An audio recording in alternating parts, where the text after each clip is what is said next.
Charter এবং Olympic যে এখন ভ্যালুজ মানুষ আনছে, সেই জায়গাতে দেখা যাচ্ছে যে ইকুয়াল পার্টিসিপেশন অলিম্পিক্স চাইছে।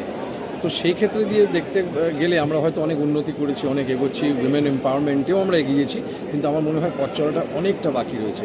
আর এই ধরনের ছোট ছোট উদ্যোগ, যেখানে হয়তো সেম প্ল্যাটফর্ম দেওয়া পুরুষদের সাথে মহিলাদের, সেম ভলিবল লিগের, মানে ভলিবলের কথা বলছি, আমার মনে হয় এটা খুব তাৎপর্যপূর্ণ। কে জিতলো কে হারলো সেটা কিন্তু পরের কথা, কিন্তু এই যে একটা ইকুয়াল প্ল্যাটফর্ম দেওয়া, ইকুয়াল সম্মান দেওয়া, এত মানুষ হাততালি দিচ্ছে, আমরা চিয়ার করছি ছেলে মেয়েদেরকে, এখানে ওরা খেলছে।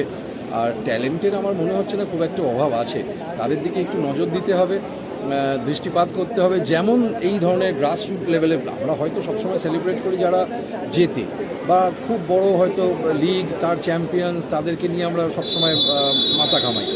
ওয়্যারএজ গ্রাসরুট লেভেলে বলে না, ওই প্রদীপের তলায় অন্ধকারটা থেকে যায়, তো সেই যে এই অন্ধকারটা দূর করার জন্য আমার মনে হয় এই গ্রাসরুট লেভেলে এই লিগসগুলো, প্রত্যন্ত গ্রাম থেকে কোনো মেয়েরা আসছে, কষ্ট করে খেলছে, আজকে যে তারা জিততে পারবে, কি পার্টিসিপেট করতে পারছে অনেক বড় খেলোয়াড়দের সাথে, ইন্টারন্যাশনাল প্লেয়ারদের সাথে, এটা একটা বড় অ্যাচিভমেন্ট, সেখানে তারা স্বপ্ন দেখতে শিখবে।